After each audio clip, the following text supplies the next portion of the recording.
کہ قیامت کا زلزلہ ایک حادثہ عظیم ہے۔ اے مخاطب، جس دن تو اس کو دیکھے گا اس دن یہ حال ہوگا کہ تمام دودھ پلانے والی عورتیں اپنے بچوں کو بھول جائیں گی اور تمام حمل والیوں کے حمل گر پڑیں گے، اور لوگ تجھ کو مدہوش نظر آئیں گے، حالانکہ وہ مدہوش نہیں ہوں گے بلکہ عذاب دیکھ کر مدہوش ہو رہی ہوں گے۔ بے شک اللہ کا عذاب بڑا سخت ہے۔ اور بعض لوگ ایسے ہیں جو اللہ کی شان میں علم کے بغیر جھگڑتے اور ہر شیطان سرکش کی پیروی کرتے ہیں، جس کے بارے میں لکھ دیا گیا ہے کہ جو اسے دوست رکھے گا تو وہ اس کو گمراہ کر دے گا اور دوزخ کے عذاب کا رستہ دکھائے گا۔ لوگو، اگر تم کو مرنے کے بعد جی اٹھنے میں کچھ شک ہو تو ہم نے تم کو پہلی بار بھی تو پیدا کیا تھا، یعنی ابتدا میں مٹی سے، پھر اس سے نطفہ بنا کر، پھر اس سے خون کا لوتھڑا بنا کر، پھر اس سے بوٹی بنا کر جس کی بناوٹ کامل بھی ہوتی ہے اور ناقص بھی، تاکہ تم پر اپنی خالقیت ظاہر کر دیں۔ اور ہم جس کو چاہتے ہیں ایک میعاد مقرر تک پیٹ میں ٹھہرائے رکھتے ہیں، پھر تم کو بچہ بنا کر نکالتے ہیں، پھر تم جوانی کو پہنچتے ہو، اور بعض قبل از پیری مر جاتے ہیں،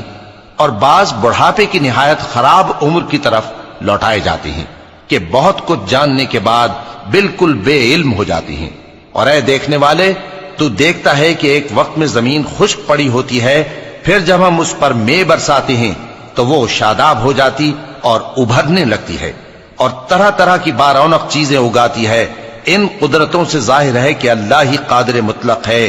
جو برحق ہے، اور یہ کہ وہ مردوں کو زندہ کر دیتا ہے، اور یہ کہ وہ ہر چیز پر قدرت رکھتا ہے، اور یہ کہ قیامت آنے والی ہے اس میں کچھ شک نہیں، اور یہ کہ اللہ سب لوگوں کو جو قبروں میں ہیں جلا اٹھائے گا، اور لوگوں میں کوئی ایسا بھی ہے جو اللہ کی شان میں بغیر علم کے اور بغیر ہدایت کے اور بغیر کتاب روشن کے جھگڑتا ہے اور تکبر سے گردن موڑ لیتا ہے تاکہ لوگوں کو اللہ کے رستے سے گمراہ کر دے۔ اس کے لیے دنیا میں ذلت ہے، اور قیامت کے دن ہم اسے عذاب آتش سوزاں کا مزہ چکھائیں گے۔ اے سرکش، یہ اس کفر کی سزا ہے جو تیرے ہاتھوں نے آگے بھیجا ہے، اور اللہ اپنے بندوں پر ظلم کرنے والا نہیں۔ اور لوگوں میں بعض ایسا بھی ہے جو کنارے پر کھڑا ہو کر اللہ کی عبادت کرتا ہے، اگر اس کو کوئی دنیاوی فائدہ پہنچے تو اس کے سبب مطمئن ہو جائے، اور اگر کوئی آفت پڑے تو منہ کے بل لوٹ جائے، یعنی پھر کافر ہو جائے۔ اس نے دنیا میں بھی نقصان اٹھایا اور آخرت میں بھی، یہی تو صاف نقصان ہے۔ یہ اللہ کے سوا ایسی چیز کو پکارتا ہے جو نہ اسے نقصان پہنچائے اور نہ فائدہ دے سکے، یہی تو پرلے درجے کی گمراہی ہے۔ بلکہ ایسے شخص کو پکارتا ہے جس کا نقصان فائدے سے زیادہ قریب ہے۔